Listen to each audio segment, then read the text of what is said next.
আজকে বাড়িতে রান্না করলাম কচু শাক। তো দেখো কচু শাকটা কীভাবে রান্না করলাম। প্রথমে কড়াইতে তেল দিলাম, তারপর জিরে দিয়ে দিলাম, তারপর তেজপাতা শুকনো লঙ্কা দিয়ে দিলাম। ওগুলো ভাজা হয়ে গেল, তারপর কচু শাক তুলে দিলাম।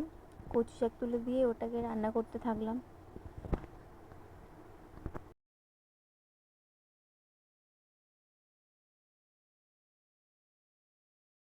ওটাকে কিছুক্ষণ রান্না করতে করতে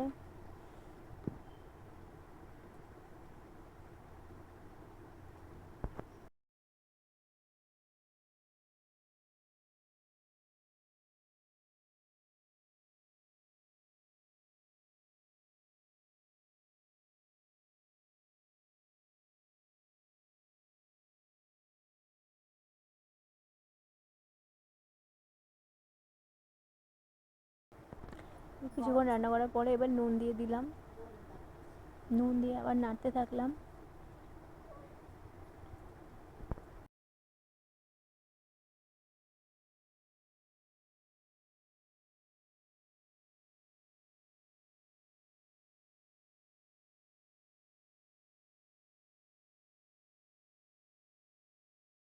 নুন দেওয়ার পরে জল ছাড়লো দেখো, তারপর নাড়লাম।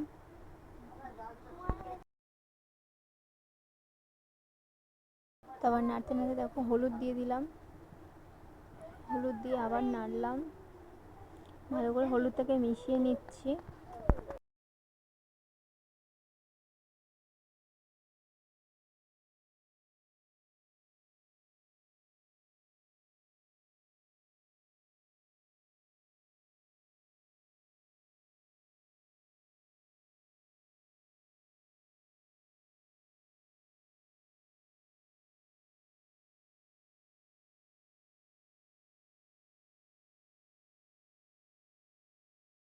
এবার নাড়তে নাড়তে জিরের গুঁড়ো দিয়ে দিলাম।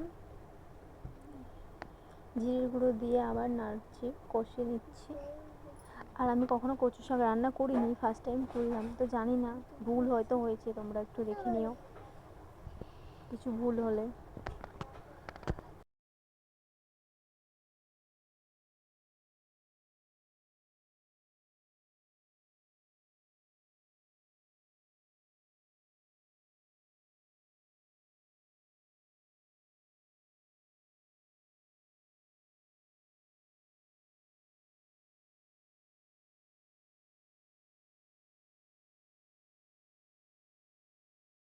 এবার অনেকক্ষণ নাড়ার পরে তারপর নারকেলটা দিয়ে দিলাম। দেখো নারকেল দিয়ে দিলাম, নারকেল কোড়ানোই ছিল, কোড়ানো নারকেলটা দিয়ে দিলাম। দিয়ে এবার খানিকক্ষণ নাড়িয়ে নিলাম। এবার নাড়িয়ে নিচ্ছি দেখো।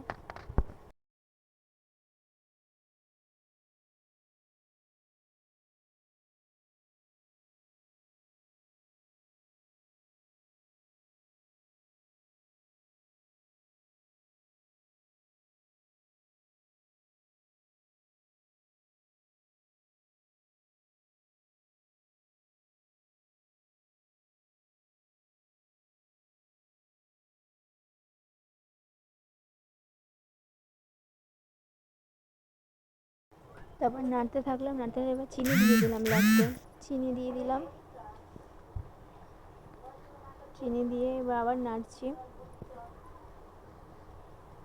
তো তোমাদেরকে দেখাতে ভুলে গেছিলাম, ওই জন্য আবার দেখিয়ে নিলাম চিনিটাকে। তো চিনি দেওয়া হয়ে গেল, এবার দেখো এবার নামিয়ে নেব। এলাচ দিয়ে দিলাম, কারণ আমি কখনো রান্না করিনি, কী দিতে হয় জানি না, তো এলাচটা দিলাম, দেয় কিনা জানি না আমি।